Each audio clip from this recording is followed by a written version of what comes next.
भगवान श्री कृष्ण द्वारका में रानी सत्यभामा के साथ सिंहासन पर विराजमान थे। निकट ही गरुड़ और सुदर्शन चक्र भी बैठे हुए थे। तीनों के चेहरे पर दिव्य तेज झलक रहा था।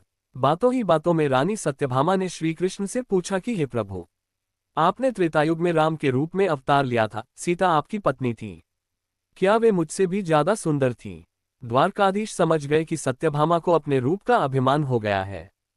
तभी गरुड़ ने कहा कि भगवान, क्या दुनिया में मुझसे भी ज्यादा तेज गति से कोई उड़ सकता है? इधर सुदर्शन चक्र से भी रहा नहीं गया और वे भी कह उठे कि भगवान, मैंने बड़े बड़े युद्धों में आपको विजयश्री दिलवाई है, क्या संसार में मुझसे भी शक्तिशाली कोई है? भगवान मन ही मन मुस्कुरा रहे थे। वे जान रहे थे कि उनके इन तीनों भक्तों को अहंकार हो गया है और इनका अहंकार नष्ट करने का समय आ गया है। ऐसा सोचकर उन्होंने गरुड़ से कहा कि हे गरुड़, तुम हनुमान के पास जाओ और कहना कि भगवान राम माता सीता के साथ उनकी प्रतीक्षा कर रहे हैं। गरुड़ भगवान की आज्ञा लेकर हनुमान को लाने चले गए।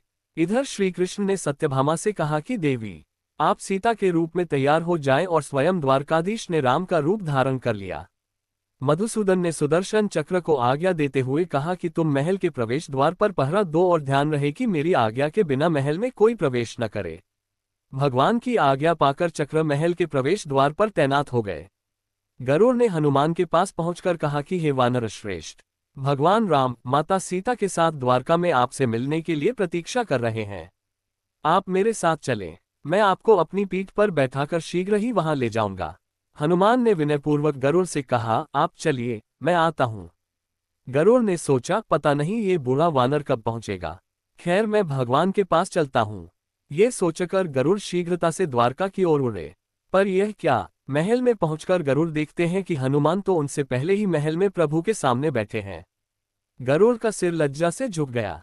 तभी श्रीराम ने हनुमान से कहा कि पवन पुत्र, तुम बिना आज्ञा के महल में कैसे प्रवेश कर गए? क्या तुम्हें किसी ने प्रवेश द्वार पर रोका नहीं?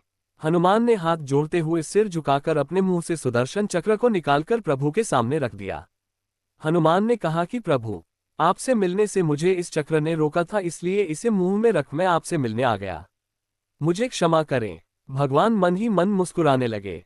हनुमान ने हाथ जोड़ते हुए श्रीराम से प्रश्न किया, हे प्रभु, आज आपने माता सीता के स्थान पर किस दासी को इतना सम्मान दे दिया कि वह आपके साथ सिंहासन पर विराजमान है? अब रानी सत्यभामा का अहंकार भंग होने की बारी थी। उन्हें सुंदरता का अहंकार था जो पल भर में चूर हो गया था। रानी सत्यभामा, सुदर्शन चक्र व गरुड़जी तीनों का गर्व चूर चूर हो गया था। वे भगवान की लीला समझ रहे थे। तीनों की आंखों से आंसू बहने लगे और वे भगवान के चरणों में झुक गए। अद्भुत लीला है प्रभु की। अपने भक्तों के अहंकार को अपने भक्त द्वारा ही दूर किया।